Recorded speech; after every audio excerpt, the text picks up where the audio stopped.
Sebelum lanjut, please tekan tombol subscribe, like, komen dan share, supaya kami lebih bersemangat lagi bikin videonya.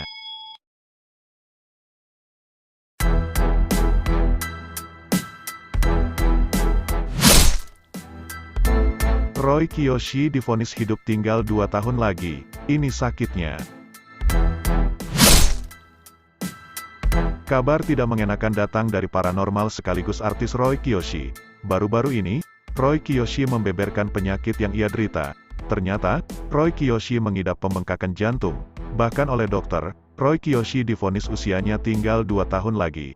Mengetahui hal tersebut, ia pun dibuat kaget bukan kepalang. Kondisinya itu, ia bagikan saat menjadi bintang tamu di kanal YouTube TS Media. Ia menyebut bahwa dirinya mendapat vonis kinerja jantungnya tinggal 15%. Kemarin aku sempat divonis sama dokter, seminggu yang lalu, jadi jantung aku tuh tinggal 15%. Beber Roy Kiyoshi dilansir dari kanal YouTube TS Media, Minggu, tanggal 22 Januari tahun 2023. Kinerja jantung 15% ini merupakan efek dari penyakit yang dideritanya. Jadi aku tuh punya penyakit namanya kardiomiopati. Jadi sekarang jantung aku tinggal 15%. Nah, solusinya harus dikateter atau dipasangin ring, lanjut Roy. Membeberkan vonis dokter bahwa waktu harapan hidupnya tinggal 2 tahun lagi, Roy pun memutuskan untuk melakukan banyak kebaikan. Puji Tuhan walaupun divonis cuma 15%, tapi masih bisa bertahan kalau minum obat seumur hidup. Tutur Roy, itu kan kata dokter, divonis umur tinggal 2 tahun, tapi aku pengen banget di sisa umur itu aku pengen ngelakuin banyak kebaikan, lanjutnya. Syok saat tahu pertama kali. Roy juga menceritakan soal penyakitnya saat menjadi bintang tamu di kanal YouTube Deddy Corbuzier, pada Rabu tanggal 8 Februari tahun 2023 lalu. Dirinya mengaku syok saat pertama kali mendengar vonis dari dokter, ini serius, aku juga kayak disambar geledek om, tiba-tiba nggak ada hujan nggak ada angin begitu kena. Jadi kayak aku sendiri nggak percaya sih pada opini dokter pada saat itu. Tapi gimana aku harus percaya, ujarnya.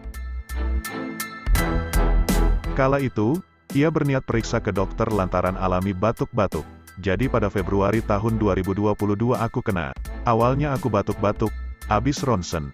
Kelihatan tuh jantung gue agak bengkak.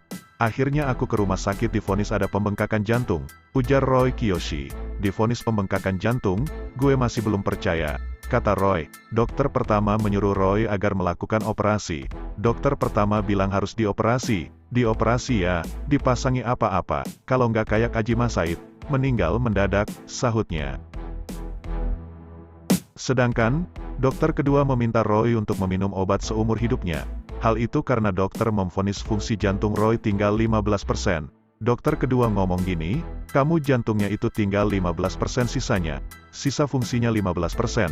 Kalau kamu enggak minum obat seumur hidup kamu bisa alami kematian mendadak. Sembuh nggak bisa tapi bisa dikontrol, kata Roy Kiyoshi. Ke dokter ketiga bilang harus berobat terus kalau nggak kematian mendadak, ujarnya. Kini, Roy mengaku sedang berhenti menjalani pengobatan medis dan beralih ke pengobatan alternatif. Bahkan, ia juga alami ketakutan untuk memeriksakan kesehatannya ke dokter. Akhirnya aku berobat minum obat terus, tapi akhirnya, aku belakangan ini Desember sampai Januari, aku memutuskan untuk berobat ke alternatif Chinese, itu sekarang yang aku pilih sekarang. Bebernya, bingung kalau ke dokter ngomongnya gitu. Aku punya mindset harus lebih bagus dari opini dokter, tambahnya. Ia juga tak lupa membeberkan gejalanya kepada Deddy Corbuzier. Gue berasanya kalau jalan ke mall tuh berasa capek banget. Aku naik lantai juga ngap. Tapi sekarang alhamdulillah udah agak mending. Nggak kayak dulu langsung sesek, pungkasnya.